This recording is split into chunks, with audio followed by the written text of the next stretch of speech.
Sure. Okay. Now that's a big apology from our side. So I'm just gonna skip a bit about IRDGIRD and Sariti. So Sariti is a platform for urban practitioners, all of us who are engaged in the city and would like to participate together. And IRDGIRD is really about this talk that we're discussing with various people who are already doing it, who would give us direction to dummies like us on how to really do it. We're pretty much a dummy in technology, so that's one series that we should do for sure. But today we're going to learn from Anjana on how to grow a farm on a windowsill. So Anjana would really now would like to know a bit about you before we begin the presentation. So what planted the seed in you for appreciating nature? When did it happen? And what are you like? Are you a professional by sorts, or is this your career? Is this something which is your interest? So just tell us a bit about you. Yeah, hi everybody, and thank you, Sariti, for giving me such a wonderful opportunity to connect with everybody, who wants to get into plants. Now, I am a horticulturist by education, by passion, and by profession, of course. So it's like I love going to work because I'm one of my passion. So I'm really missing workplace. But as I'm missing the workplace, I'm missing the being with the plants and the garden and everything. I also am not missing because I can take care of all the plants in my window. I stay on the 10th floor in Mumbai. So we have no terrace, no balcony. All we have is a few windows. And basically, those windows are not just windows with a few plants, a few roses or a few flowering plants, but we have an entire collection. I have 52 various species of plants.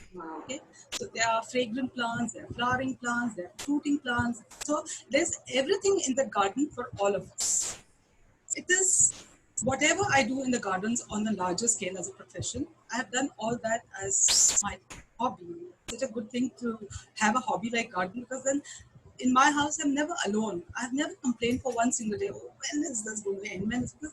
Every new day brings something. Like there are on my plants, there's some butterflies or the birds coming in. So that's the way I. But Anjana, when did it start? I mean, so have you always been in Mumbai? Yeah, so I have lived in small towns, and I've always lived with big gardens and big places. So when we moved into this 10th floor apartment, I was like, you're on the 10th floor. There's nothing. Yes, I'm on the 10th floor, and there's nothing. There's a void in front of us. All seems, only the sky seems so hollow. But that's the time when I decided. I promised my family that I'll occupy 2 windows and I'll start my little pots and things. And I promise I'm not going to make it messy. I promise that the society is not going to complain that your mitti ka pani is falling down over there. And that's how I started with. Basically, we were all composters. We were making a lot of compost, which we'll see eventually. And that's the seed. So we have compost, we have the planting material. Let's start off. So it was bringing nature to the 10th floor. That's it. So where was the compost coming from? From the kitchen, from everything that we compost. So okay. So you basically run a zero waste. Yeah, for the past 17 years we are a large joint family, so we generate a lot of kitchen waste, typically vegetarian, a lot of kitchen waste. So all that kitchen waste is composted. So for the past 18 years, we've not given anything except for medical waste. Nothing goes out of that. Oh, that's quite an achievement. And so, which means that do you use soil for your plants, and so how does it work? We compost, so all the kitchen waste is composted. Right. So and there's hardly any soil. What we see in the garden, what we think as dirt, like people call it dirt, mitti or kichad, that all comes from soil. Right. So compost is such a thing, it's such a spongy thing that it holds water and it doesn't allow that soil to flow out of the pot. So your entire potted plants and everything is growing on compost. There's no compost. Yeah. A little soil as a starter medium, but that's it. Nice. I have so much of compost. Right. So so when you first started, you just said that you promised everybody that there will be no mess. Yeah. So how did that happen? I mean, how did you choose that? Okay, this is what I'm going to start growing now. Or I mean, is there a method that you have applied that um, flowers, vegetables? What is it? Yes. So, it has to be like you're including into, I started with 2 windows. Now I've entered everybody's bedrooms. So their windows are mine now. Okay. So when their windows are mine, now like, whatever you want. Like my sister-in-law wants flowering plants and fragrant plants, so they have that. Mhm.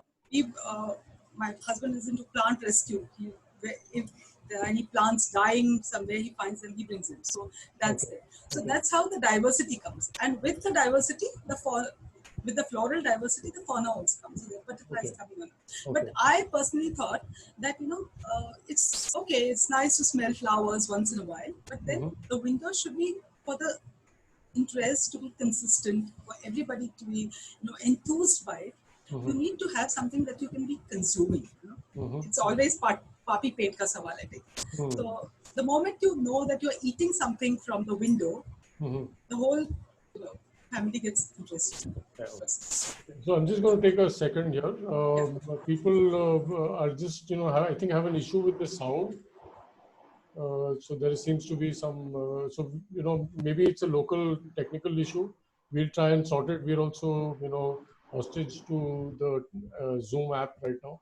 And also, if anybody has any questions, they can please post them on the chat, and we will take them on as, in the middle and then later towards the It end will be of. easier to use the Q&A for the questions. So as you have, you can use the Q&A section to put your questions, and we'll do some cross questioning during the conversation itself. Yeah. So that becomes more engaging. So Angela, you could carry on, probably share your screen, and let's begin. Yeah, should I scare me? Yes.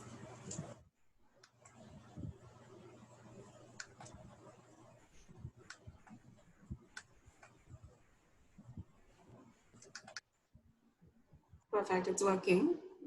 You can do a full screen. Yeah. Visible? Perfect, yes. Perfect.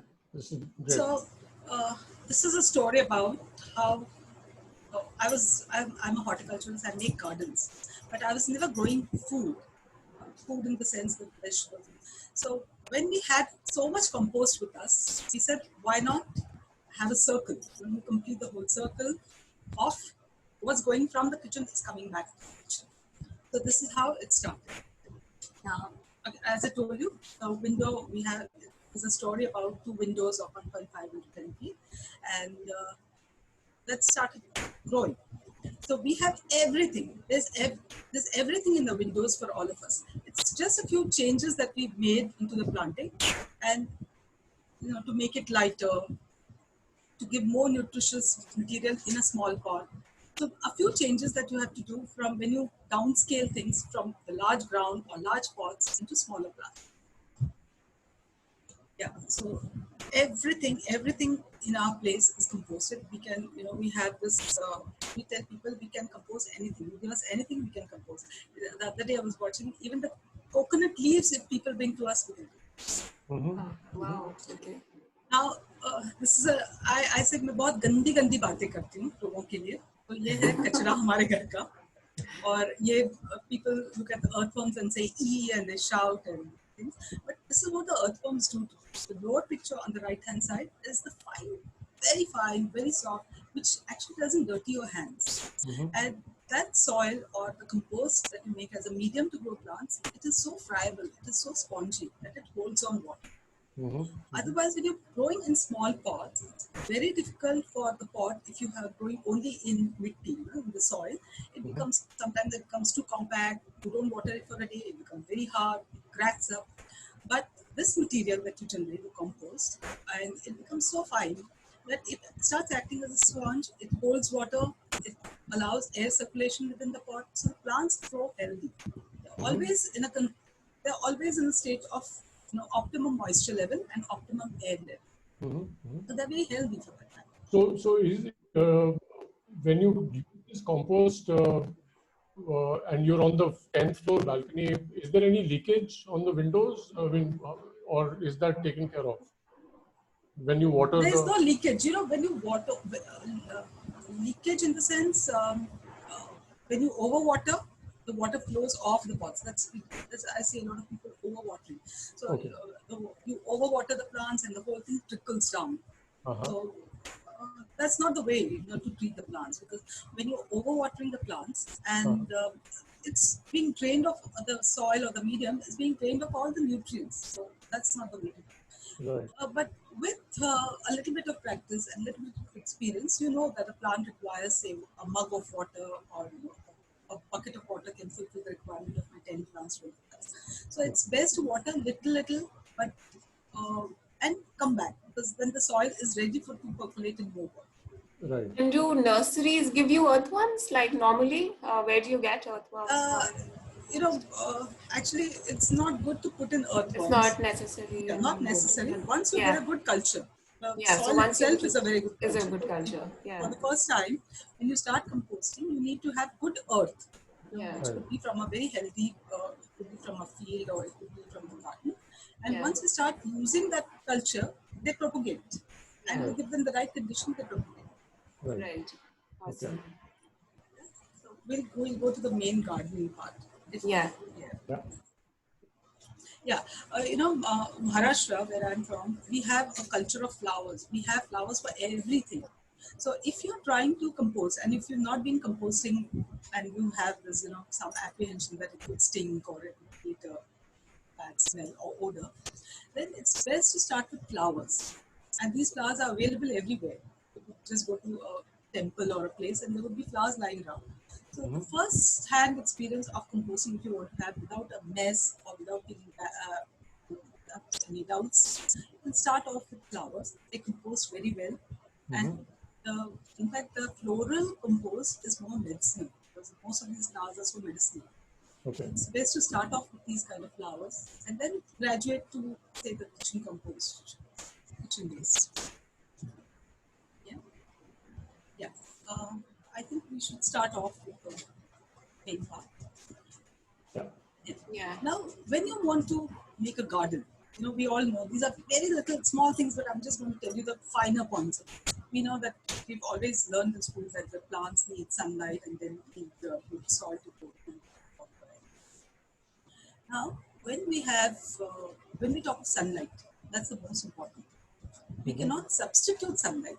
If there is no soil, we can go and get the soil. We don't have containers to grow, we can buy pots. But sunlight is very important, and that decides the amount of sunlight your garden or your place gets. That decides how the plants will grow. Generally, I've seen people going to the nurseries and bringing back plants that they like. But those plants are what you like. They may not necessarily like the place they're going to grow in. Now, for example, if somebody has a north-facing window, which doesn't get direct sunlight, all it gets, it could be well lit, but it doesn't get direct sunlight. And I love a rose, for example. So if I get a rose and plant it on the north side, it's not going to grow well. It could grow, grow like Yegina Vitachina. So you just grow tall, have a flower, and then you feel so cheated that the nursery one cheated me. It's not that. So when you go to a nursery, you have to understand first how much sunlight is my windowsill or balcony or terrace, how much sunlight is getting. That's the biggest challenge in Mumbai. Because there are so many neighboring buildings, or even your south-facing place could be you're at a lower level and there's a high story next to you. So the sunlight is a problem. But when you don't get direct sunlight, it doesn't mean that you can't grow anything at all. There's such a lot of variety. You can even grow some vegetables in that less sunlight area. So first, little homework about what do I have to offer to the plant, and then choose the plant. And these as nurseries tell you that ये कम सूरज लगता है, इसको ज़्यादा light लगता है. Yeah. So sunlight. I think so. That's the crux, no? I mean, you really need to know what the plant likes. I love that quote of yours. That it's not just about what you like, but what the plant likes that we need to understand. Then we move on to pot. Okay. So we always have this. What kind of? It should not be now. I hope the lockdown doesn't extend. But if I want to get into, start growing more, access to a shop where I can get some pots should not stop me. Any container, pot is basically a container. Okay? So here I'm growing, these are the coconut shells that I grow in. There are plants which have very small roots and they have a very short life cycle.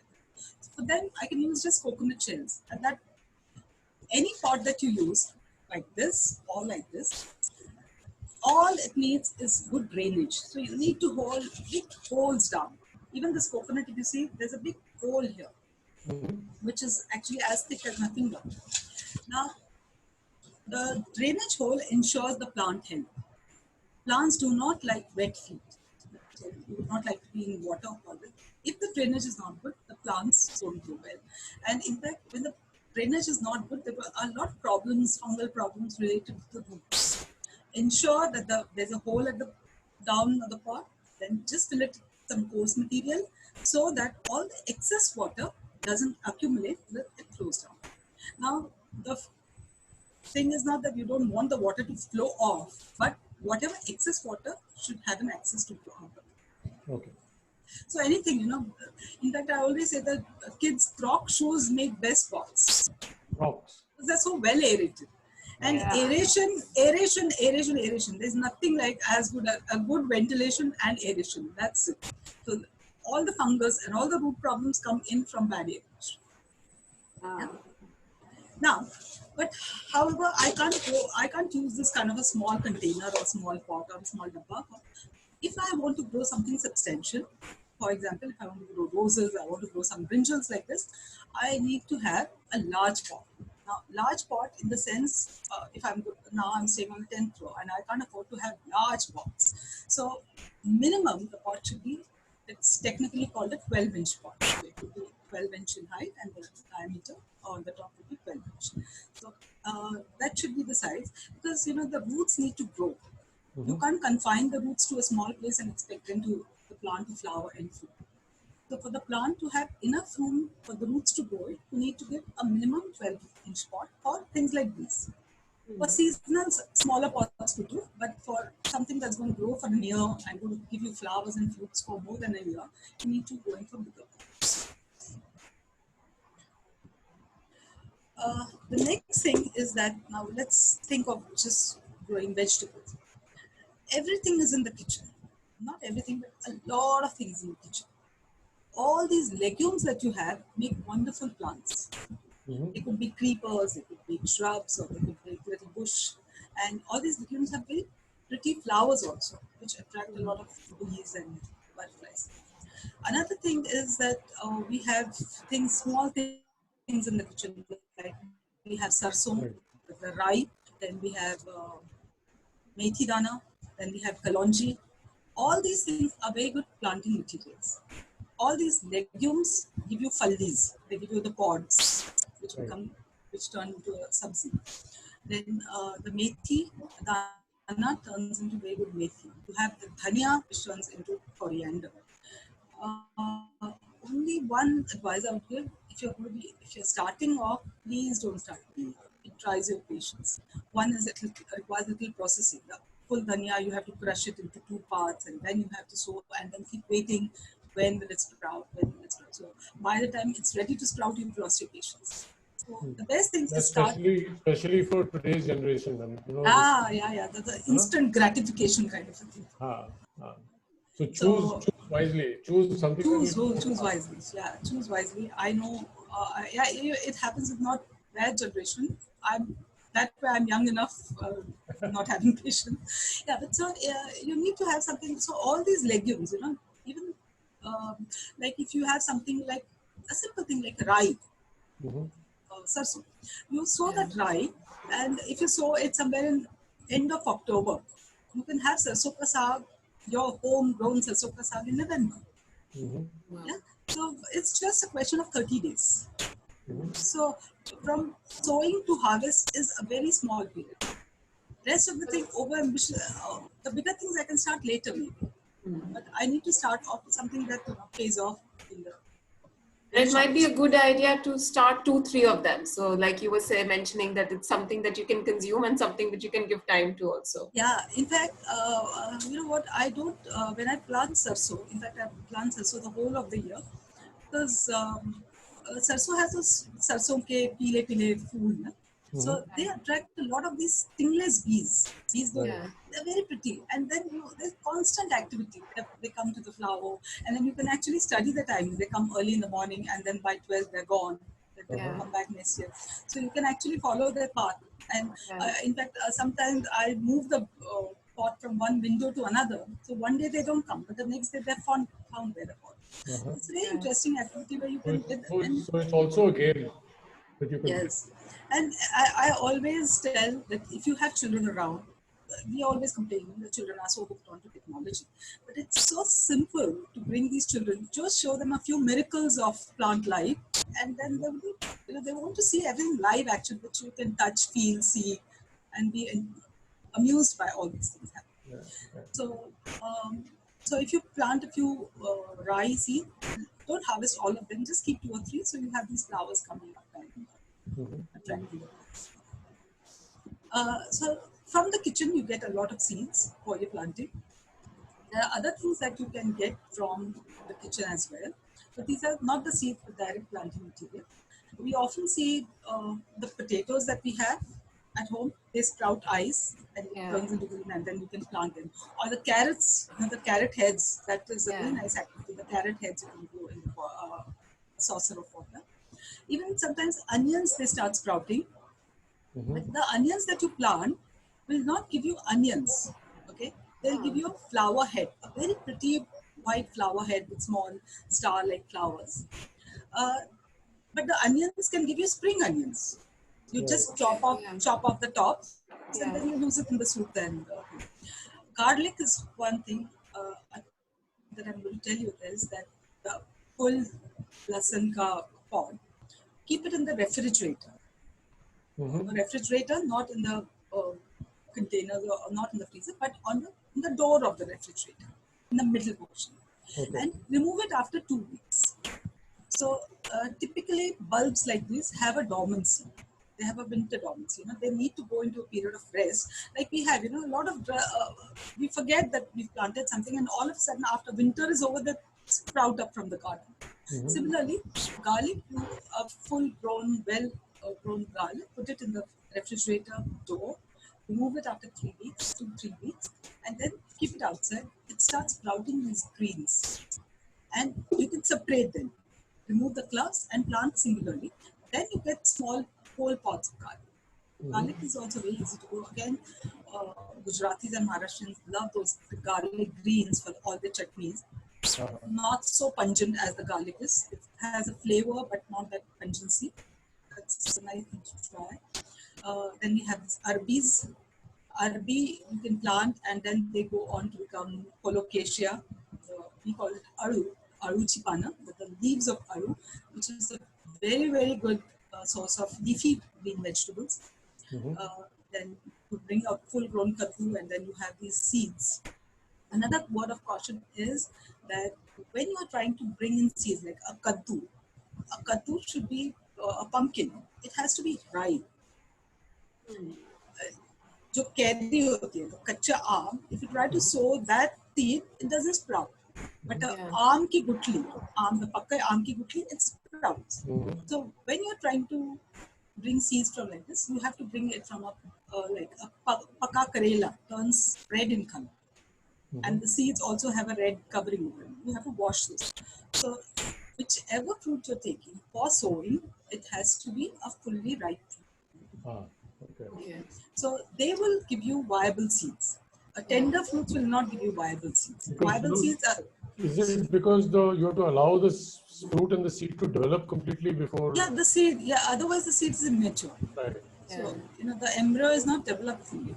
So the seed has to be matured, and only when the seed is mature, you can plant it. So you just mentioned arbi and the leaves that you can make.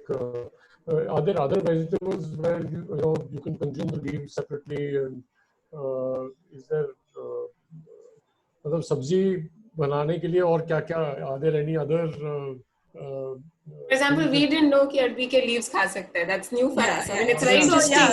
Yes. Yeah, so I'm sure it's culturally also because we stay in north and we don't know. Yes.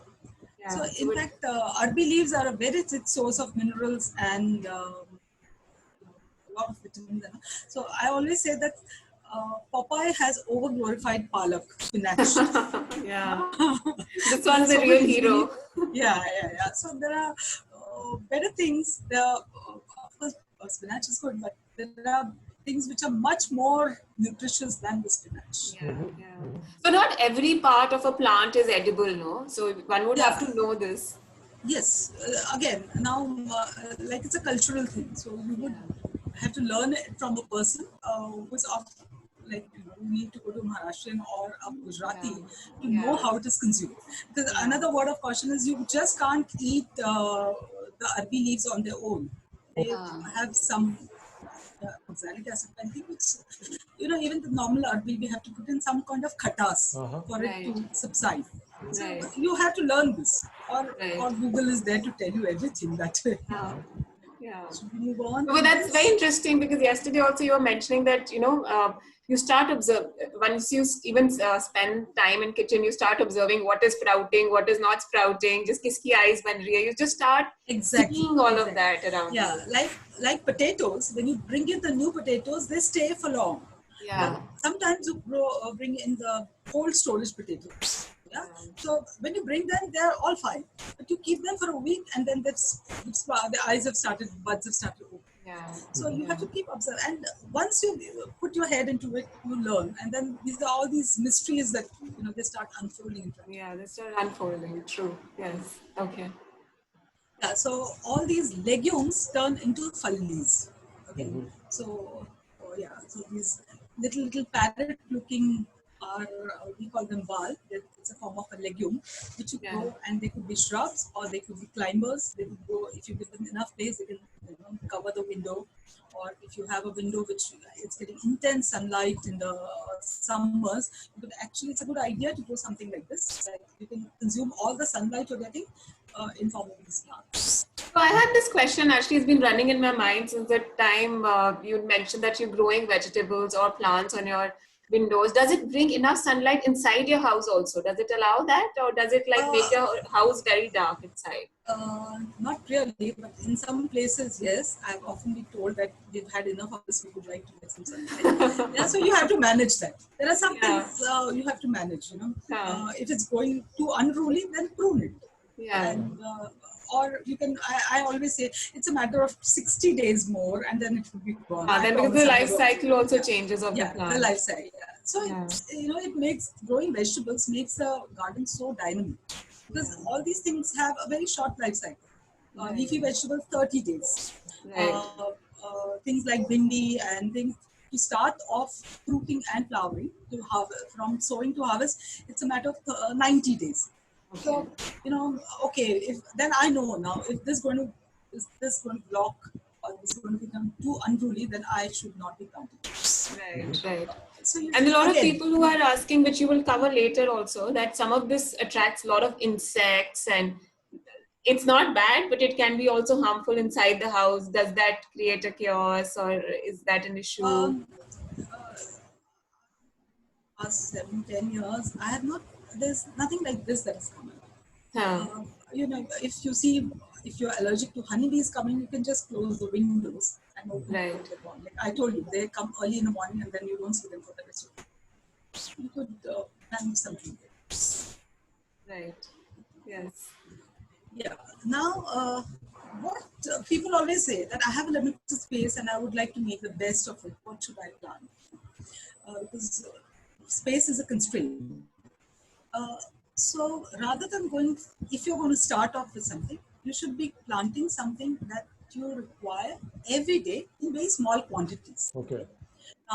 What do I require? So everything, again, it's a very cultural thing. What do you require in small quantities? So for one, we require kadhi patta every day. So kadhi patta is just 2 leaves that you require. Yeah. So that's enough for. So if I have a kadhi patta plant, let it grow. Not from the day. Don't start harvesting it from day one. Otherwise, let it grow and then start harvesting. So most of these plants, the more you harvest, the more they grow. So that's the idea of pruning. When you prune, they grow back. When you prune, they grow back. So kadhi patta would be something for tadkas and things. is then mirchis. Again, we require a few mirchis every day.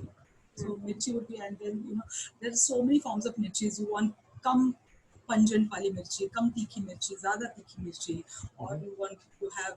Then again, I like to have these bird's eye. It's a very tiny mirchi that you get in Kerala. It's a very tiny thing, but one or two are enough for the whole family. Because they're very spicy. Like Naga Jalokia. Yeah. Yeah, that kind of thing. So, and another thing, the smaller the mirchi, the more tikhi it is. Oh, yes. Yeah, so I wouldn't grow capsicum because capsicum would take up so much space and it wouldn't give me that kind of pungency that I require.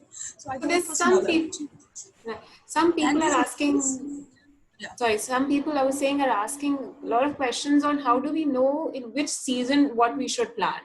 Is there a season of planting even for like in doing on a small scale or in pots? Is there like a typical life cycle? Oh yes, oh yes, oh And, yes.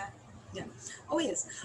See now when I'm trying to grow, like I told you, like sarso, we know that sarso ka saag is a typically winter food. Food, yeah. So I would, if I have to eat it in November, and I know it has a period of 30 days, I'd back plan it and grow it in October. Okay. So. And it's not going to grow in summer for sure, right? If somebody is trying to grow, but it would not be that healthy, and it would not be. I don't know whether we would also enjoy it as much as we enjoy it. But they do grow, not so well. Like methi, if you want to try growing the best of the methi, it grows best in winter. But as the temperature starts increasing, you can't grow cauliflower or cabbage in summers in Mumbai or Pune. They require two locals. In Pune, it would grow, but not in Mumbai. And when you grow something not in season, it could attract insects. Yeah. It could attract insects. So winter, because there are even like the vegetables are seasonal, some insects are also. Right, of course, yeah. So try to grow something in the season. All these vegetables stays good in the season they're supposed to be. So that, of course, again you can Google it. When does? But there are some vegetables like brinjals, like chilies, like they come throughout the year. There's no seasonality of that. Right. But if you want to experiment something like exotics like broccoli or kales or red cabbage, then it's best to start it in winter. Don't do it otherwise. Otherwise, you'll think you've been cheated about the seeds also. So all these exotics, they might be growing in the temperate countries. They grow it in summer. Right. But but they require that temperature. Yeah.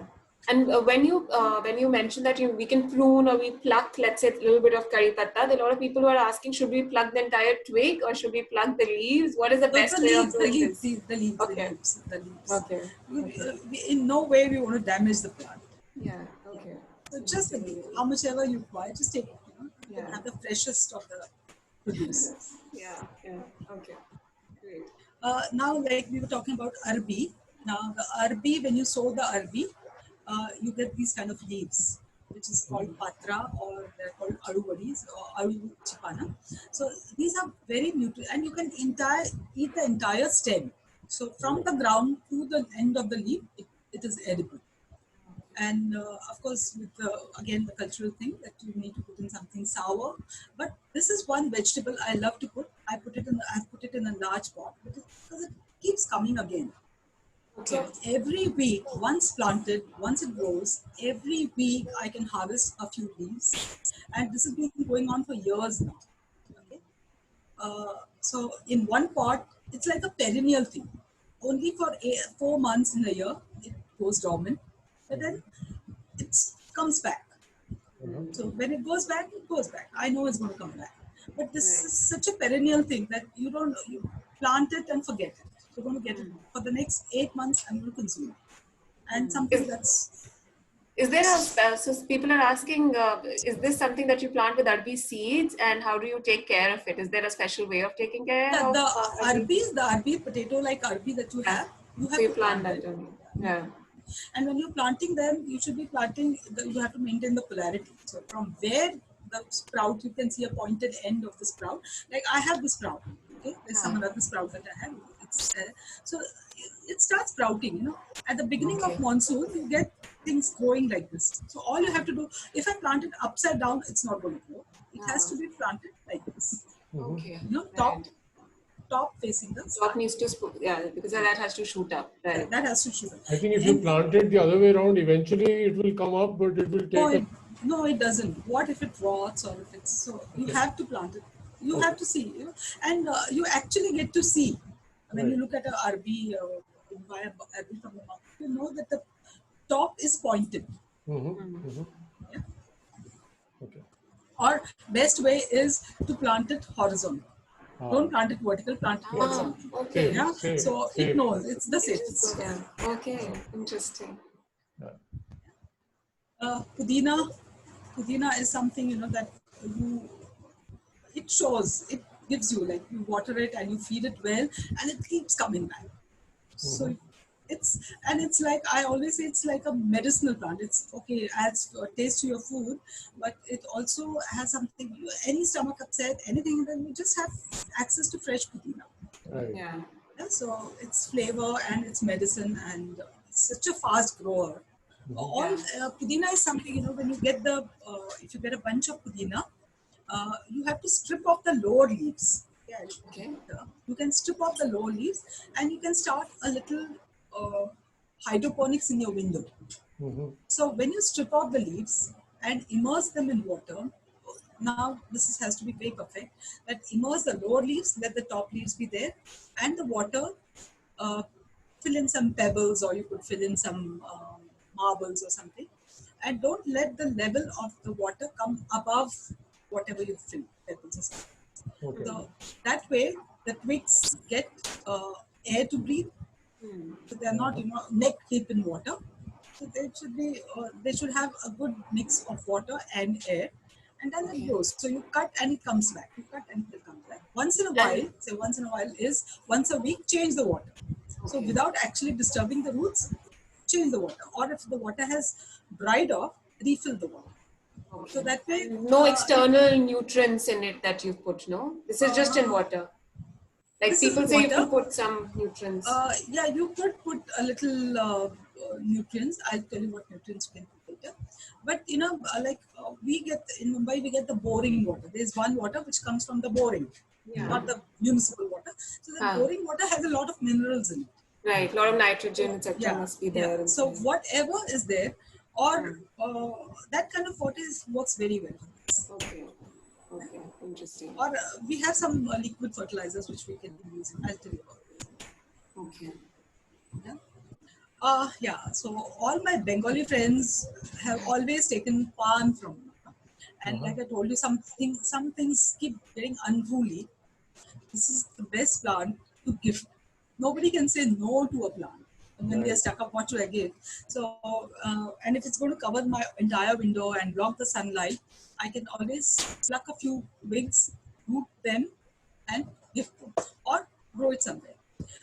And a lot of people in Mumbai also have this problem of very little sunlight.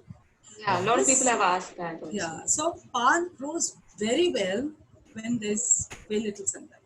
In fact, the leaves become, mine is in hot sun, so the leaves are smaller. But when the sunlight is, it happens with all plants, like I said, the observation, that when you shift a plant from very stark sunlight to a ill-lit place, the leaves start getting larger in size. So if I want my pan to have big, because they need to, they're trying to catch that much sunlight, so they want to become larger, expand the volume. And so when a pan is grown in a side where there's very little sunlight, you can actually see the leaves becoming larger. They become thinner, but they become larger. So this is very well suited for growing indoor. So do you have any other tips like that? Because a lot of people are asking on the chat that they don't have enough sunlight, or they have sunlight for 2-3 hours during the noon time. So what kind of planting should they do? Or is it good to shift plant from one place to another? What do we do?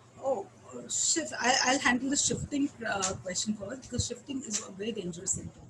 Now, a lot of people have this concept in mind: plants ko suraj dikhana hai. Plants need to be shown sunlight. So what happens is, and they damage the plants in this process. So the plant has been accustomed to stay indoors. And all of a sudden, after a few months, you realize that it has to be shown the sunlight. And then you take it and keep it on one fine Sunday morning, you keep it and put it in the balcony or you put it on the terrace or wherever. And the plant which has adapted itself to low sunlight, it's exposed to this scorching sunlight and it actually scorches. Right. So it is damaged. So let the initially itself start keeping the plant in a place where it is going to get the best of the sunlight. Even if it is indoors, start with the place where it's going to get enough sunlight. Less sunlight, if the place has less sunlight, you can try to grow all these leafy vegetables. Don't try to go in for fruits or big flowers. Okay. So all the leafy vegetables, right? You can have pan, you can have colocasia or arbi, you can have palak, you can have methi. The only thing is that they will try to go outside. They'll try to reach the sun. Right. Right. Yeah? Right. And if it is too ill lit, that they're not getting even 2 hours of sunlight, then they have a tendency to just lop off. Uh-huh. Then to fall. Because then you have to go in for something like, again, palak or colocasia. Okay. Okay. But if you're doing Athena in hydroponics, Yeah. do you still need sunlight or indirect light? What is the kind of light you would use? You can actually substitute sunlight with some CFLs or something, but that doesn't really work out. How long can you keep the light on? There are lights, plant grow lights, but they're far too expensive. And I'd rather buy premium vegetables than go into. That's just for the hobby. But Pudina also grows well in less sunlight. Like I told you, the leaves tend to they lose a little flavor because when you're growing in full sun, they are very flavorsome. But when you get them they grow, but the leaves become larger and they're a little less in flavor, but they do.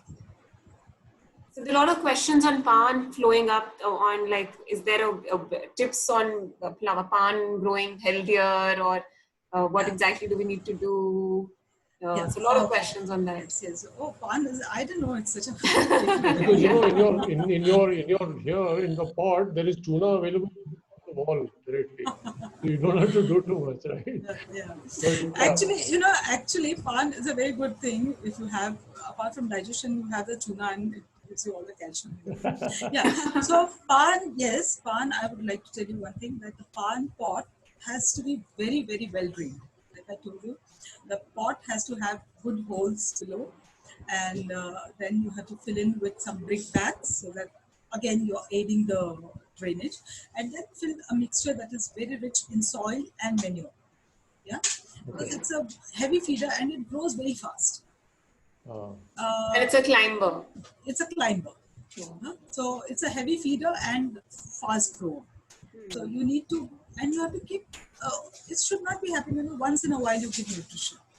Nutrition has to be coming in constantly. So like for my plants, because they are growing in such small pots and they don't have much soil to hold the moisture and they don't give too much of nutrition, I actually water them every single day. So like we compost everything from the kitchen. We do not use pure water like the tap water to water. We use all the kitchen water, which is like you wash your vegetables, or the best is when you wash rice, when you wash dal, the water, or if you're non-vegetarians, the fish water, chicken water, these are excellent. People have this in mind, but it stings. Actually, it doesn't sting because the soil has microbes which consume all that. Okay. So only if the water stagnates, it stings. But if there's a free flow of water, there's good drainage. This doesn't try to sting at all. So it's best to use. Would there be any other nutrients that you can use? I mean, or do you simply use your own waste? Yeah, so the milk pot that you have, doodh ka bartan, it has the remaining, or chai patti that you have, the chai that you make. There is an apprehension that we use sugar in the tea. That's good. That's good. I always say that's good. It's not going to, anything that is well watered does not attract ants. Ants are a creature which they are very intelligent. They've come on earth much before we did. So they know that any pot that is not well watered, where the water is not percolating or where the water is not going to down below, they have their nest only in that. So in fact, chai patti is such a good soil conditioner which we just throw off. That doesn't have to be composted also. can just use it as a planting As it is, material. yeah. Yeah, you can add it to the soil, or you can keep adding. Like, my arbi, the colocation leaves that I'm talking about, they are voracious feeders. Because they grow so fast and they produce such big leaves, they need constant source of nutrition. So you can keep putting this. And the sugar that is there or in the chai, that actually helps you. That doesn't help the plant. You're making the soil nutritious. When you're making the soil, we think is a dead medium. Actually, it has a lot of microbes in it. So all you're doing is putting this chai patti with the sugar in it, and the microbes in it are growing. Right. So when I start talking of microbes, people immediately connect it to fungus and bacteria and things like that, and virus now. But these are the good, like we have a lot of good microbes in dosa batter or dahi. All these are good bacteria. Yeah, like we have a stomach flora which aids the digestion. These are the soil flora which helps the growth of the plant. So you have to, you know, accept the idea that this is going to be good for my plants, and water it regularly. Regular watering with nutritious stuff makes the plants good. So just tell me the palm image that you have. Suppose there is no palm twig available. How can you grow palm? Yeah. Uh, That you have to buy a plant, or you have to go to a Bengali friend who would have it. Yeah, in nurseries it is available. oh, and there was a question also that it's E226B. I'm not sure who it is.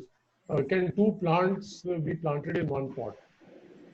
Of course, that's another big science, but I'll try to make it away from. There are a lot of plant combinations. Okay?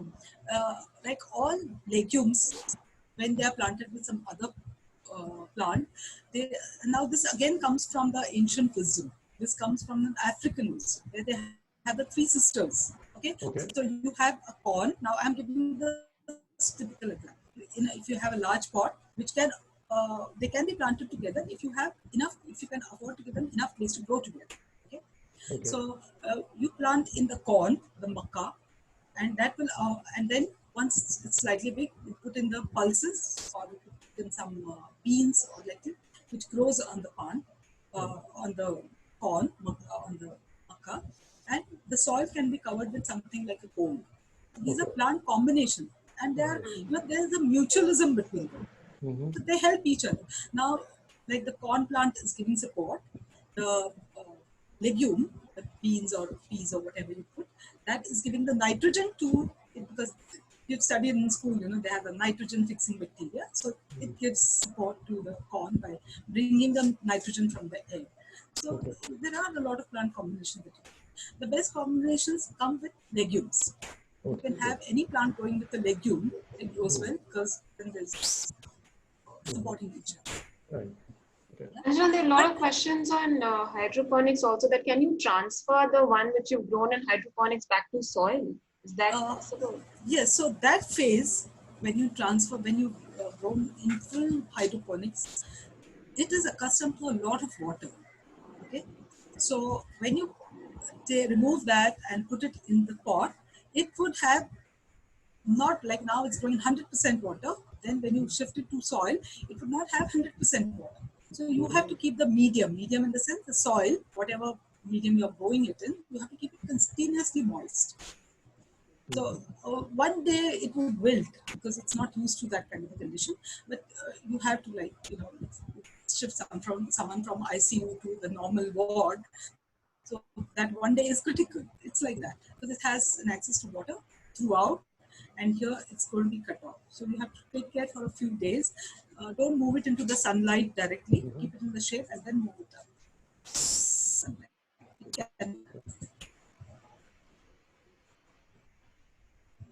This is one of my favorite plants. It's a palak, okay? And I've been keep growing it for the last 2 years now.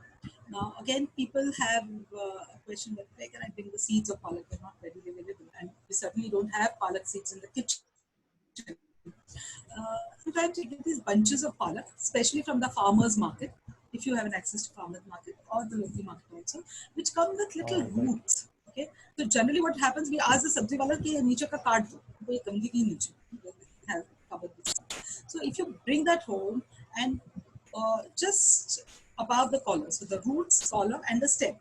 So if you cut it 2 inches above and plant it in good soil, keeps coming back. And then generally the farmers uproot the palak and but here you can just pinch off the leaves. So whatever leaves you need, the lower ones, the larger leaves, just pinch a few leaves and then give enough nutritious water and feed, and they come back. And this I've just been seeing that for the past 2 years, I'm doing the same path, harvesting a few leaves here and there. And of course, if I need a larger bunch, then I think of growing 2-3 more pots. Or And people are asking what exactly is the collar here when you mention the term collar. So, how do you see that? The root and the stem. Yeah. So what is at the ground level, okay, with 0, with the ground, is a collar, from where you see the roots also and the leaves also sprout. Okay, so just the transition where it's so from the that's the transition zone, from where the roots sprout and from where the leaves sprout. Right. So that you have to plant. So above the collar, just 1 inch or 2 inches above the collar, and sow it in the collar, and then feed it. It grows. Okay.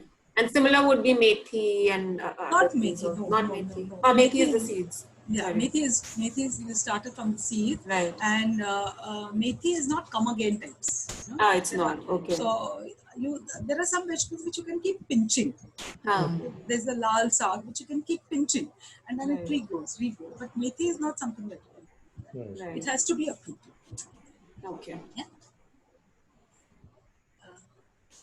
Now, there would be some people who have actually grown leafy vegetables, and then they say, leafy vegetables, I would like to do something more exciting than just grow these greens. And maybe they would like to grow some vegetables, right? Mm-hmm. Yeah. So, again, I would say, which do you want? And then if they tell me, someone says, I love bindi, I would like to grow bindi. Now, you have to understand how a bindi plant grows. Bindi plant has one flower every day. Once it crosses the threshold level of say 40 days, then it starts flowering. Mm-hmm. And when it starts flowering, it produces one single flower every day. That means one single bindi every day is going to come back on the 5th day. Now, if I want tender or whatever maturity bindi, but you have to understand that one bindi plant is going to give me only one bindi. So I have to collect bindis from and then store in the refrigerator, and then when they're substantial in quantity, I will. So whereas a bangan ka bharta, I just need 1 or 2 bangans. Right. Yeah. So one pot, I can have one plant, keep it in the corner because it has a tendency to grow into a bigger plant. So that suffices the purpose, right? So if I had a large space, then I could have thought of growing bindi or things that I need more in quantity. Right. So going for something like this. Yeah. Or you could go in for something like Karela. This is in my living room. Now, and typically there are some windows in the south which I don't want the amount of sunlight coming in from the west and the south. So that acts as a live curtain. Or it also screens, because there's a building just next to mine and I want to screen off that building. I don't want them to have an access to what I'm doing in the house. So there I put a Karela. It's like, it's like a thin curtain where I can see what I want to, but they don't have an access. And this has very pretty maple-like leaves or grape-like leaves, very pretty leaves. And it's also got cute little yellow flowers which bloom early in the morning.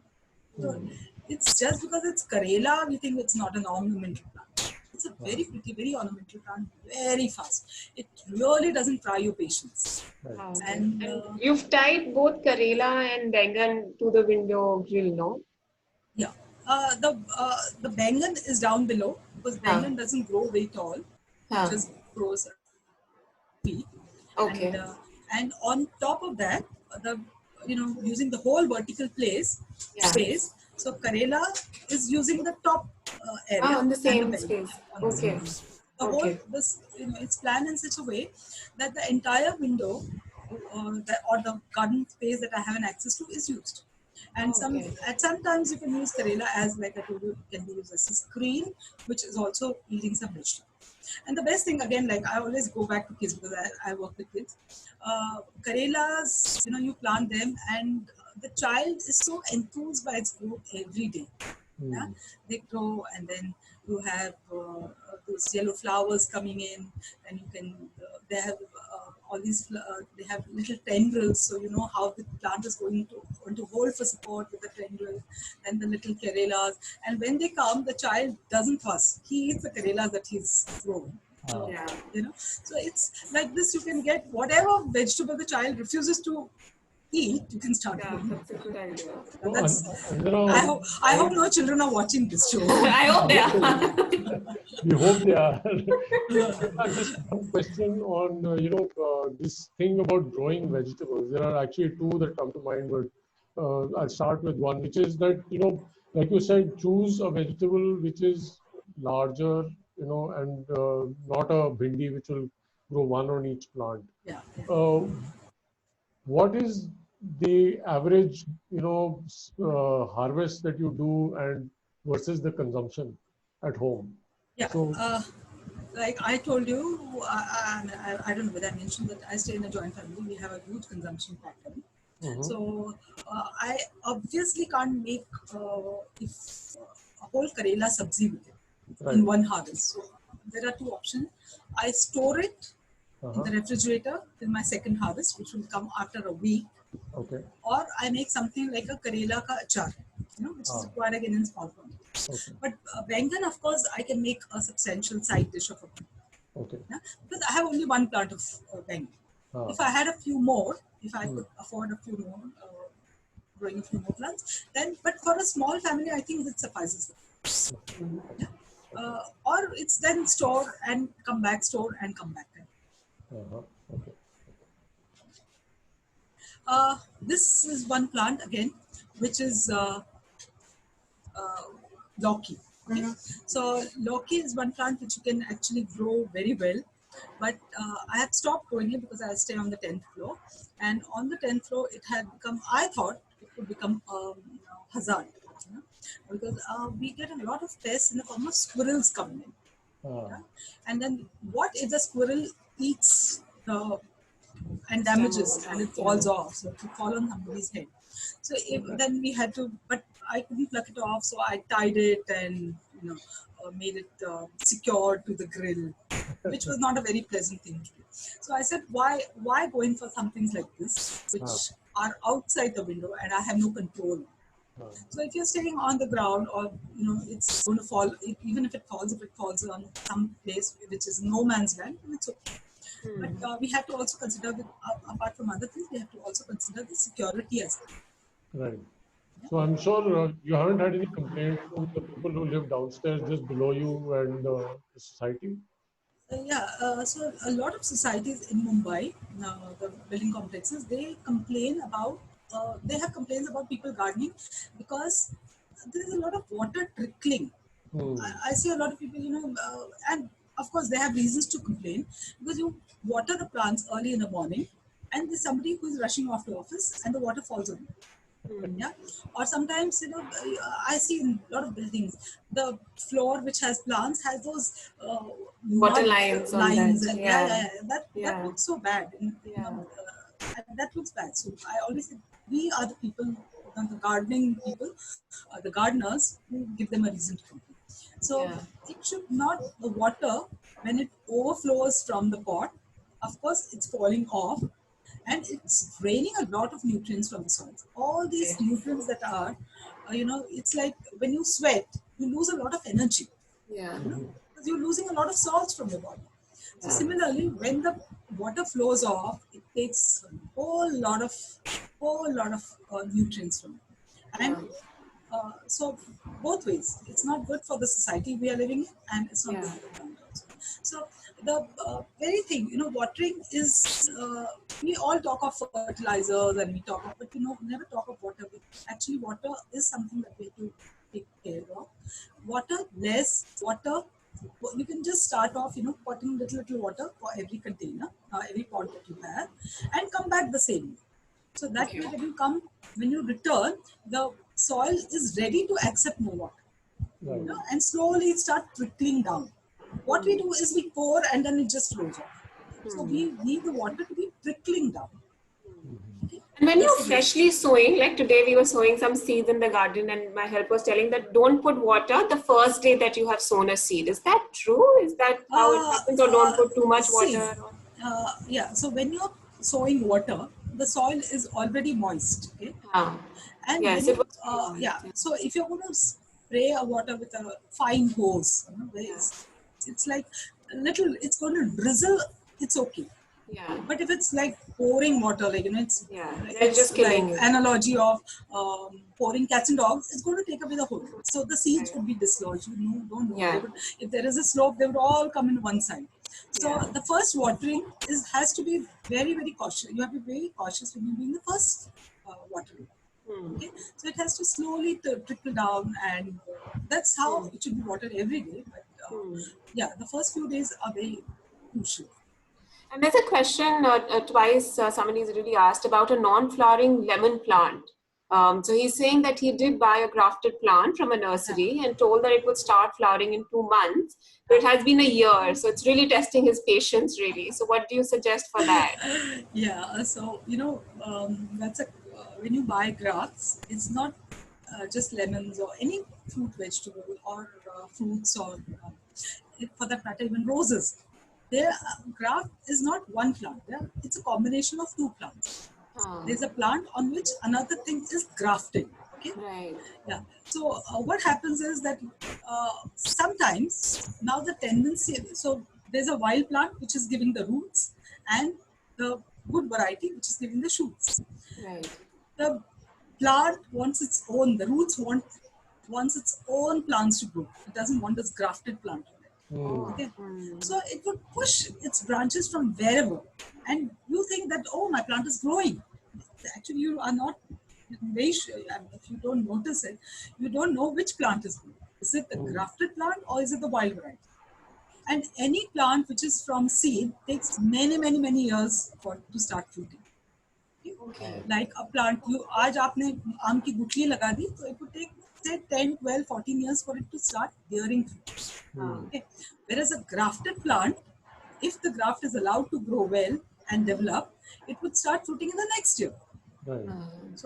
So he has to check whether the graft is intact or the plant is growing very well from the shoots below. Okay. This happens in roses very often. Right. Yes. Yeah. Interesting. Yeah. So actually, before we move on, that leads me to the other question which I was going to ask, which is that you don't grow any. I can't hear you. Do you grow any flowers? Because all we've seen right now till now is vegetables. I do grow flowers, but I thought this session was going to be on farming. So you can grow flowers. On farming, of course, you can grow a lot of flowers. Okay. And I have also become. I try to grow things that I don't want to waste anything. So now I have started using. So once the flowers have come, I think we should have another session on that. So even the flowers have started consuming. I started, feeding the family with flowers also. Nice. So so you can. Now there is everything, everything has to be multi-purpose. It is going to give you a beauty, like it's going to screen your window from the neighbors, and it's of course also going to grow fruits. So similarly, you could be growing flowers, which you're going to use it in some way. Sure, great, okay. Now we come to this very interesting thing, which is fast catching up, and it's microgreens. Okay. A lot of people have no time for gardening. Like they say, now I have chutti, I would like to try something, but then I'm not very sure whether I'll be here or I will be traveling. So for them, the fastest thing to do is grow microgreens.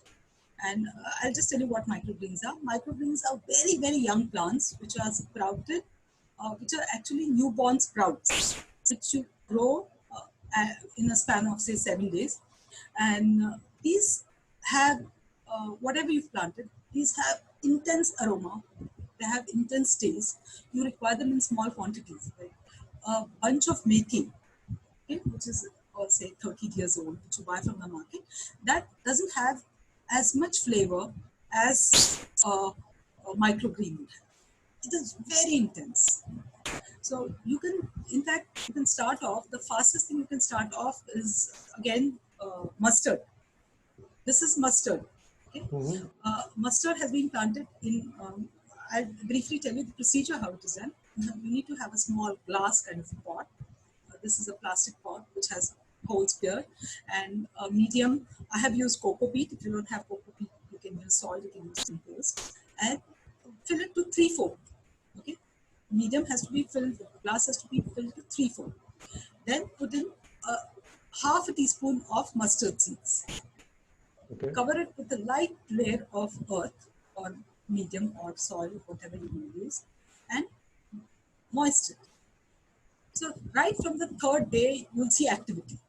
The whole thing pushes whatever you've got. The seeds push up, and it comes like a little volcano, and they come up, and it's in a mad rush to grow. And in just 7 days, you get a whole bunch of these microbes.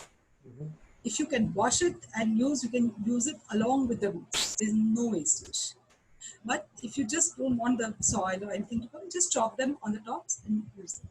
You can use them in salads. You can even make parathas with those intense tasting, whatever you plant. If it is methi or sarson or whichever seeds you like.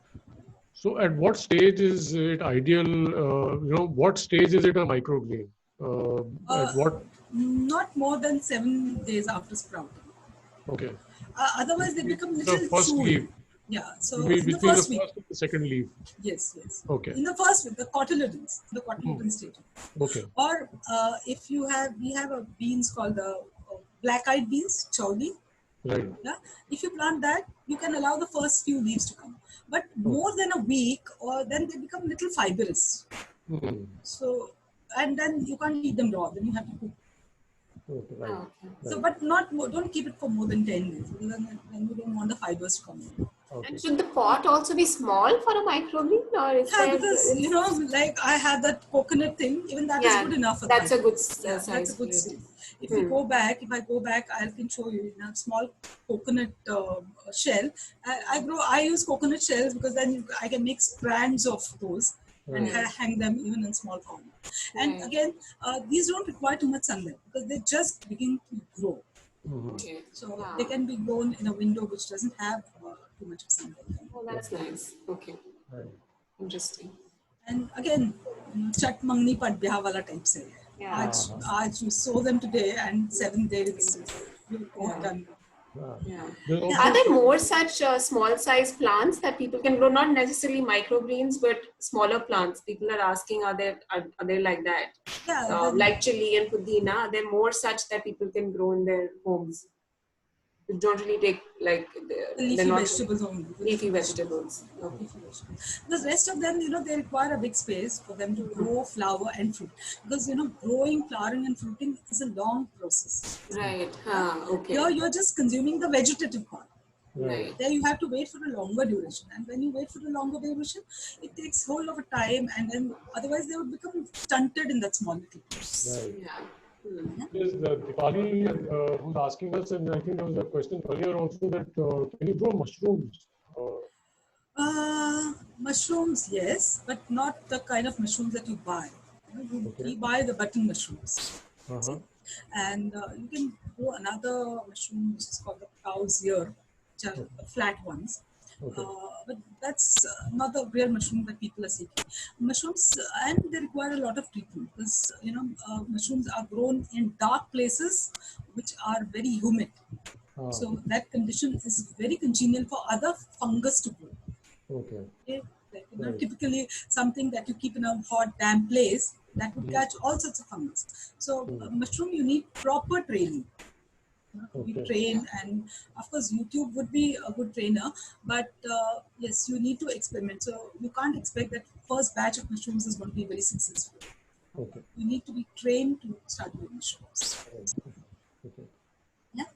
Now there are some fruits that you can do, but don't start off with the fruits because, like I told you, it's a big process for the plant to grow, flower, and set fruit. So there are typically some fruits which we can grow. Again, pineapple. When we go to the fruit seller, he has the tops of the pineapple which we say that ye nikal do.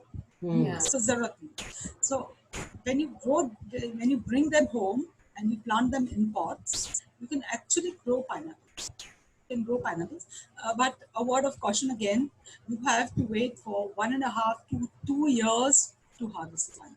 Wow. So you could start off with microgreens, and side by side you could be growing some chilies and bangan, and you've planted a karela, which is going to take 90 days, and another pot is of uh, something like pineapple.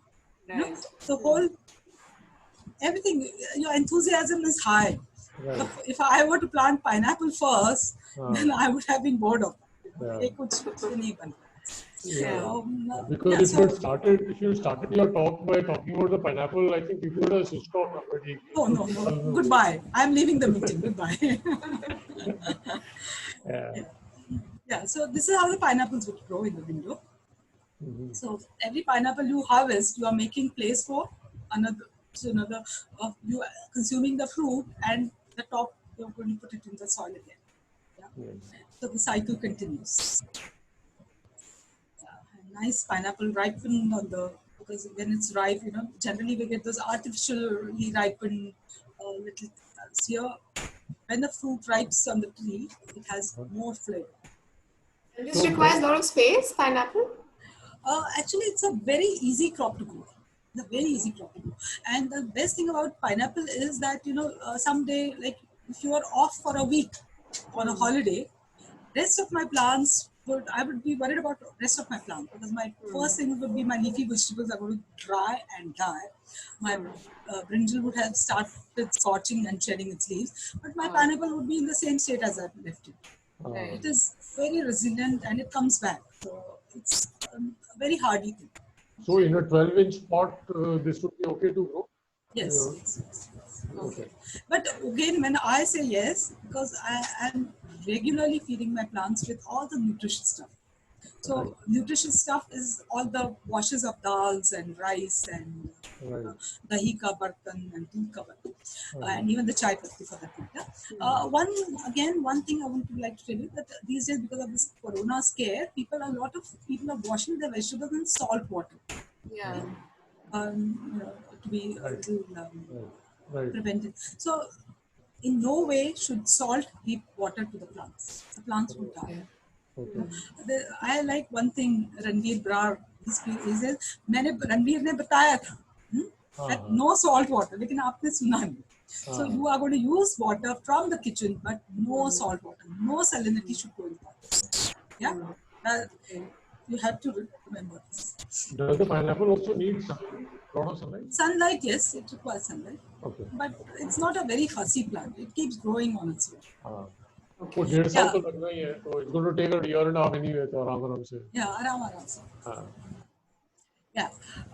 One of my favorite plants this year has been strawberries. Somebody went to Mahabaleshwar and they bought a very little tiny plant. And this year we had a bumper harvest of 5-6 strawberries. Yeah.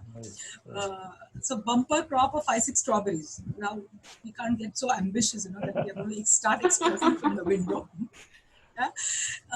But it's an easy crop to grow. Again, all these crops, when I say easy crops to grow, when the conditions for growing are good. I always emphasize on the holes in the pot, the good drainage, good compost, and not once in a while giving fertilizers. Nutritious water. The plant is good because the plant is continuously growing.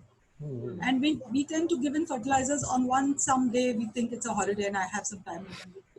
So the plant requirement of fertilizer is every day, and we are going to give it feed on one day, and a lot of it. And so little fertilizer every day, or not every day, every day is also a put off regularly. So once a week, I said, रोज नहीं बनता तो हफ्ते में एक बार तो दो. That kind of thing. So the soil has to be in the constant stage of being very nutritious to the plant. We are not giving the nutrition to the plant. We are making the soil condition, we are improving the soil condition, we are improving the nutritional status of the soil, and that is good. The plant is in this constant state of growth, so it's taking about it. Yeah. And muskmelon is also very easy to grow. So if you have a terrace or a balcony, muskmelon never fails you. So you eat a kharbuja and a few seeds. Few seeds means not more than 2 seeds in a pot, Okay. because if the pot is full of lot of plants, there will be competition among the plants. Not a single group, one will grow. Ah. So and you can pamper the plant. If there's a single plant in a pot, it can be well pampered. Grow it, and again, it should be on the floor, not in the window. Ah. Never in the window. It has to be on the floor or on the roof, or in a place where you don't have to be bothered about the safety. हाँ, वो नहीं तो किसी के सिर पे गिरेगा फिर उसमें. हाँ. Right. Okay. Yeah, so I'll come into a little problem solving mode. A lot of people say, we bought the plants, and in the first few months of growth, they were doing very well. But then the growth became very stale, and the plants started becoming lifeless. That's coming back to what I said, that the plants are constantly growing, but as they grow and as we water, either the roots are taking up all the food that's available, all the minerals that are available in the pot, or is being drained off with water. Okay? So you have to keep replenishing the soil with nutrients. We have a big problem of kabooters, a huge problem of pigeons. So all the pigeon poop is an excellent source of nitrogenous food. They contain a lot of urea, uric acid. So just a teaspoon mix in the soil. Once I do it, just the next week, the plants grow so fast with it that the next week I can see the result. So if this is a problem, if pigeons are a problem, they are also given a solution in the form of nutritional nitrogenous food. And this nitrogenous material that comes from the poop of birds, guano, it helps the plant to become greener. Plants grow greener because nitrogen aids the development of leaves. So typically leafy vegetables benefit a lot from it. And this is toxic, the pigeon shit. You have to wear your gloves and do this mixing. Better. Every time, and keep washing your hands every time. That's the rule now. So, yeah, you could use something. You could use a scraper or something too. Right. Yeah. We have a lot of pigeon shit we can gift you also. I have my own. With the pigeon. Yeah. In fact, I can give you all the pigeons. I know, please. I keep telling you, Shikra, But that's, of course, when you learn to live with them, then you might as well start using it. Start using, absolutely, because they're very resilient. Yeah. One more very good food for the plants is chas. Again, buttermilk without salt, then buttermilk made at home, because Amul buttermilk or any buttermilk that we buy from outside, it contains some kind of preservatives, and it also has a lot of salt. So that is diluted. So a glass of buttermilk with 4 times water, once in a while when you water the plants with it, it does a lot of things. It conditions the soil, it maintains the soil acidity, and it's a very good fungicide, and it contains calcium for the plants to grow. The milk products, milk contains proteins give you nitrogen, a little theory, but yeah, it's a very good thing to grow. And I guarantee no ants, no ants, no insects. But the plants grow very well. But it has to be very thin, matlab patla, 4-5 times dilution. And another thing, less is good, more is not better. Okay. So if I were to pour thick buttermilk on the soil, it forms a layer over it, which creates a sting. It has to be diluted with water and nutrients. Right. Yeah? Okay. I'd suggest more of these home remedies, because home remedies are the things that will work now. And in fact, what we get from the market, we do not know what it has been grown with. We are not very sure about what kind of pesticides have been put, what chemicals have been put. But when we are growing it on a small scale, we can afford to have all these, because we are not much concerned about how much is the harvest going to be. We just want to have produce that is nice in taste and also is very safe to eat. Right.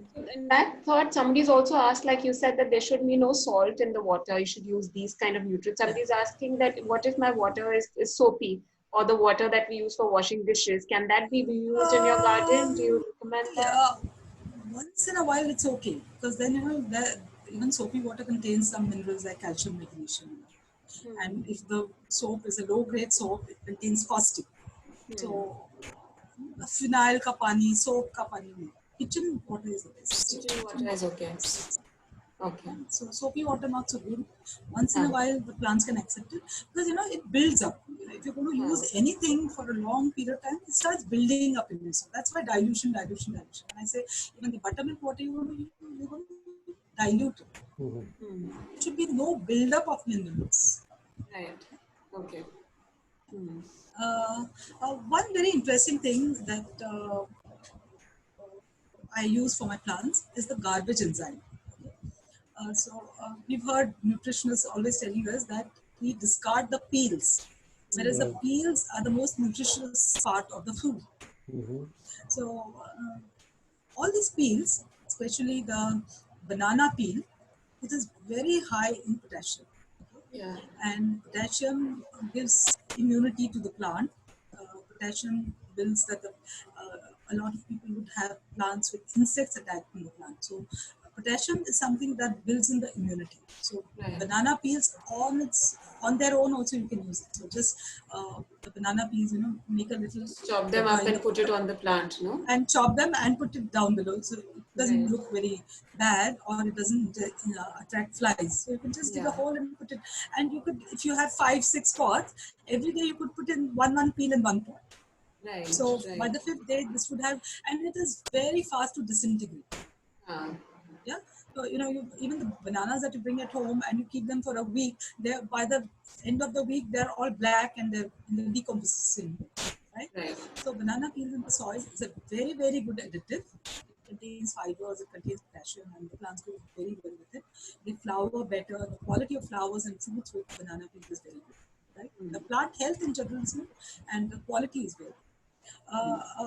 But now if I were to water my plants, or if I have to spray my plants, I insist on spraying the plants.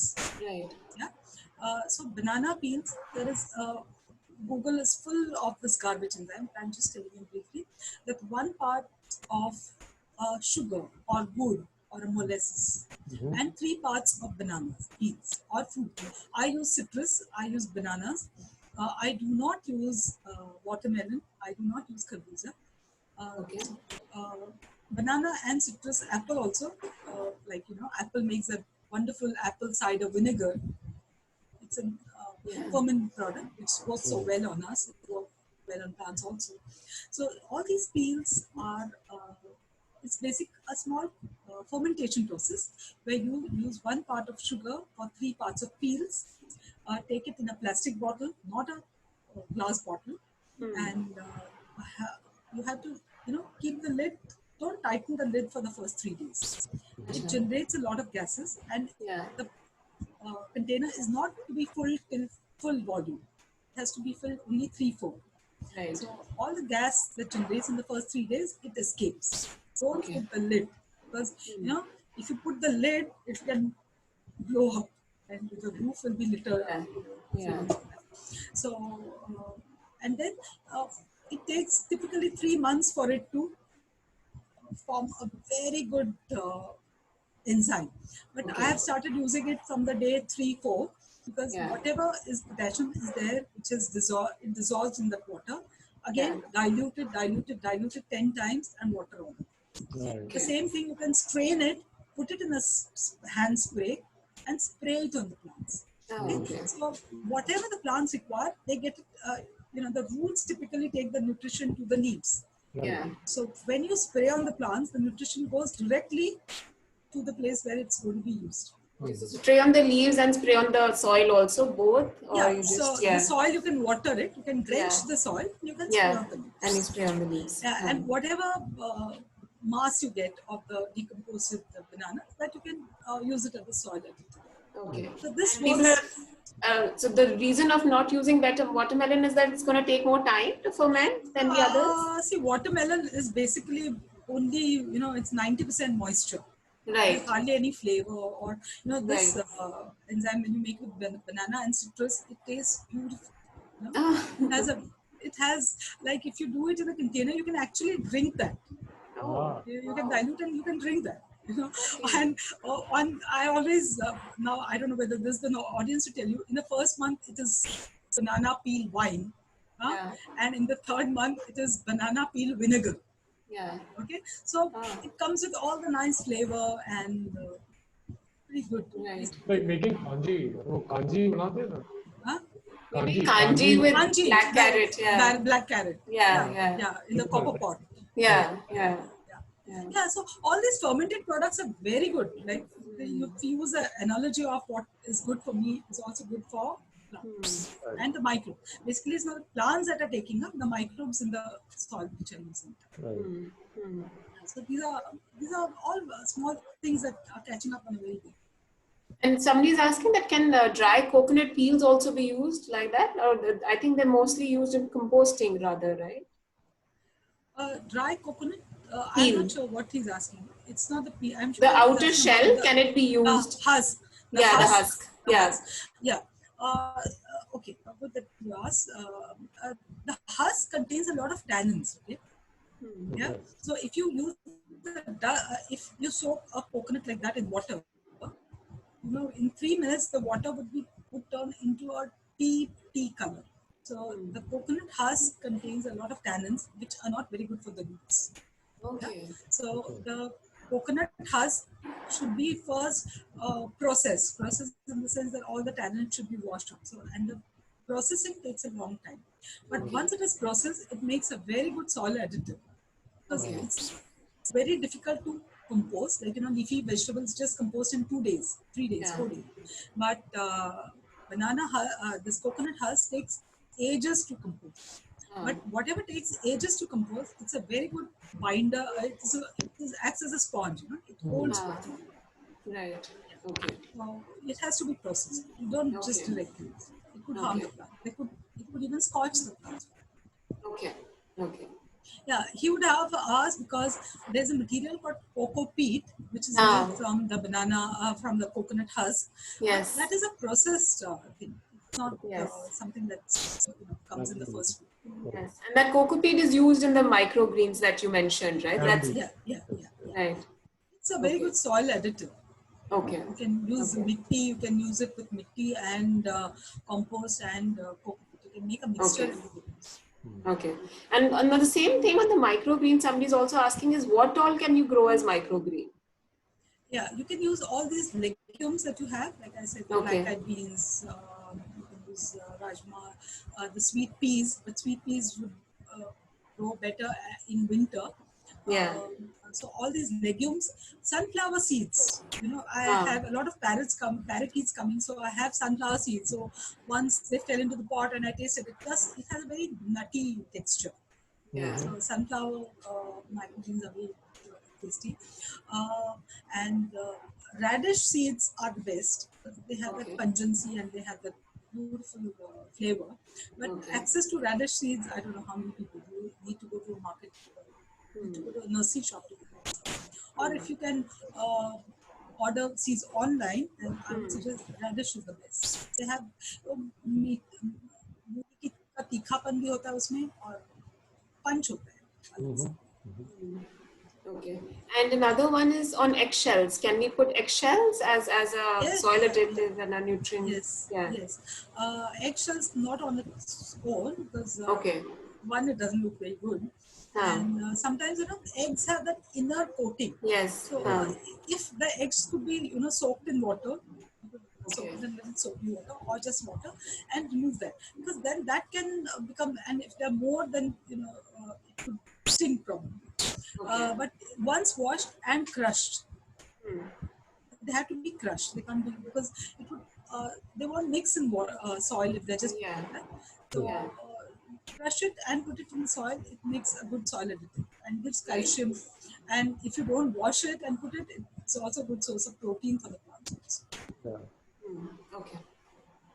Great. Yeah, depending on where you want to put the eggshells. If it's in the corner, then I wouldn't suggest. And I've seen eggshells attracting ants, so better be watched. Okay. One thing that I think this is the last thing is people would have problems on insects coming and nibbling away the plants, eating away the Yeah. Right. So a very good remedy for that is chilies and garlic. Ah, Yeah? okay. Uh, because even when you handle chilies and garlic, you have the burning sensation on your fingers. So the insects are very soft bodied, and they would really be fun. The thing about chili garlic is that you have to dip chilies in water for some time, and you may not even peel the garlics, just put them. And if they are crushed, when they are crushed, they release all their juices and all the vital oils that are in them. Rather than running it in a mixer, you could run them in a mixer, but when they're crushed, they act better. And soak it in water. Okay? Okay. And whatever extract, like you have a cup of chilies or whatever measure, 1 cup of chilies and garlic, 1 cup of water soaked in, let it settle down for a day. So you get clear filter water on the top, clear water on the top, colored water, which has all the vital. Strain it, okay, dilute it 5 times. So the cup or measure that you've used for 1 cup of water, 1 cup of chili and garlic, and 5 times water, and a few drops of shampoo. Okay. Okay. Now, shampoo basically works as a surfactant. Okay. So it holds that chili garlic to the plant. Okay. So that's the intermediate. And you don't have to shake it. It has to be stirred. Because when you shake it, it becomes foamy. Uh-huh. Yeah. And when you stir it, it dissolves. Okay. Okay. Okay. This it can be used as a prophylactic. So even before the insects have it, it's like a retardant. Right. Okay. Yeah. So you spray this once in a while, and the insect don't come. Somebody had a question of insects coming, and Right. Insects and ants, and there's another question: is there a beneficial insect like a ladybug? Is it beneficial? So should we encourage some insects? Should we not? What? How yes, do we yes, know? all the pollinators, little bees and little flies and honeybees, they're all beneficial. Yeah. So yeah, so you know what? When we spray a lot of these pesticides, everything goes. They're so broad spectrum that anything comes their way, they go. And we've been losing honeybees and a lot of beneficial insects. So, True. and if I have a curry patta and I don't want, I do want a butterfly to come on it and lay the eggs and complete its cycle. So I don't spray anything on the curry patta. Because I want the more you prune, the more it keeps coming back. Yeah. But the chili garlic, and it's being called a martini by Caroline here, won't that martini dissuade the pollinators? The chili garlic. We are going to spray on the leaves, not on the flowers. Oh, okay. Yeah, so we are going to spray on the leaves. Right. Caroline also says it's stirred, not shaken martini. So Yes, I said that intentionally, that not shaken stirred, Yeah. not shaken stirred. Awesome. Yeah. Yeah. Okay. Great. Yes. I am done with it. So we can Awesome. So let us just quickly go through. There's some quick questions that we can though we've taken a lot of them while on the chat. So there are a few questions on is there a way of growing lemongrass? Is there a special way of growing lemongrass? Yes.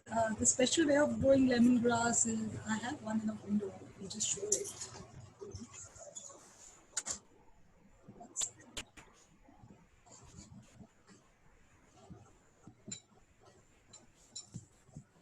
Now, this is my lemongrass, which is growing in the window.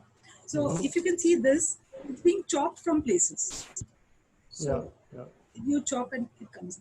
So you need to get the plant. Initially, you will need to get a plant and a well-rooted plant. Again, it is very fussy about wet feet. It can, all these grasses, they don't mind not being watered for a day or two. Okay. But overwatering and ill-drained soil doesn't work with lemongrass. Even though most grasses are resilient, but lemongrass I've observed likes good drainage. Let it be unwatered for a few days, it's okay. And but lemongrass is something, which teaches sharing. So if you have a pot full of lemongrass and you don't share it with others, it slowly dies off. So you have to keep making new plants. The plant that I make a lot of these lemongrass because I want to give away because it makes room for the plant to grow. Yeah. And it's like the palm. The more you harvest, the better it grows. Yeah. So you have to, and it gets little suckers from the sides, which you will have to remove, plant them, and make new plants. So don't let the whole thing get overcrowded. And feed it well, and keep cutting it. If you don't cut it, then the grass dries and falls. There's another question, which is how many days does a bharte ka बैंगन take to full size? From the day of sowing, it is 90 days. Oh, okay. So you sow the seeds, then generally chilies also. The chilies also have this thing that with the red chilies like this, which are in the slide, when you sow them, you get little seedlings out. Right. You have to separate the seedlings. And in one pot, like a standard pot of 12 inches, you can have maximum 2 plants in it. Right. Not more than that, otherwise there will be competition amongst all of them. And then when you sow them, when you plant them, from the day of planting, you take 9 to start harvest. But grow it, you can easily grow it for 2 to 3 years. Okay. So once it keeps coming again. Once in a while, you have to prune the plant if it's too big or branches. You have to prune them and encourage new shoots to be coming. New shoots have to come. There's another question, which is again, can onion peels be soaked in water, to be used for plants? And onion peel. I think there's some network issue. Onions. Onion peels are very good. Okay. Yeah, the onion peels are again a very good retardant. You can put onion peels in the water, and they basically contain little sulfur. So they are a very good retardant. Onion, garlic, anything that has a intense flavor, they become good retardants. And apart from that, a lot of things that you have at home, you have the vinegar, you have the baking powder. They are again good plant retardants. They are very good for the soil health. But the crux of the matter is dilute. It is high in concentration, then it will cause more problems. Right. Okay, so great. I think this has been a very, very enlightening session. Anjana, thank you for when we came up with this idea, and our friend Piyush recommended that we should contact you. You've been very gracious with your time and energy that you put into this. Thank you so much. I love this. It's my passion. Thank you. Yeah, thank you. Thank you so much for sharing this with everybody. Yeah. And just a little quick one, we posted this on a lot of groups, and with the number of webinars that are happening these days. I got a meme yesterday which had this skeleton lying over a keyboard and said, death was caused by webinar. So I told this friend who had sent it that, you should attend our session, because what will happen is that you'll have plants growing on your window. So the webinar will kill you, but the oxygen in the plants will not let you die. So this is out of that Ajit dialogue, the movie, that ये webinar तुम्हें जीने नहीं देगा और oxygen तुम्हें मरने नहीं देगा. I don't mind some martini stirred but not shaken at all. Yes. Thank you. Thanks a lot for connecting me to Yes. And maybe if the people might have a lot of questions, because they still do very specific questions. So we'll request everybody to email on sariti@gmail.com. Yeah, I also want to share that for the past 50 days of lockdown, every day I've been using a plant from my window and been writing about, like, I said that the recipes from flowers. I put some recipes, amazing, very pretty looking recipes that you can make from everything that you harvest from. Wow. So if people find me on Anjana Devastale on Instagram or Facebook, they can have an access to what I do. Oh, brilliant. So you have the hibiscus jelly or the pea flower blue colored sharbat. Fantastic. Awesome. Also to everybody that a recording of this will be available on the Sariti Facebook page. So if you want to access, and it probably was live right now. So yes, the recording should also be there. Yeah. After I hope it shows the red button on. So recording. So no, don't tell me it was not on. Thank you so much. You love this. Yes, thank you. Thank you so much. Thanks everyone. And thanks to Piyush and Iqtidar, who've been also working with us behind the scenes and just doing some public embarrassment for them. Thank you, Piyush, Nidhi, and Arvinder. Thanks so much. Thanks, Anjana. Thank you, everybody. Bye. The website is sariti.org. Some people are questioning. So the website is sariti.org and Sariti is the Facebook. Thank you so much. Thank you. Bye. Thank you.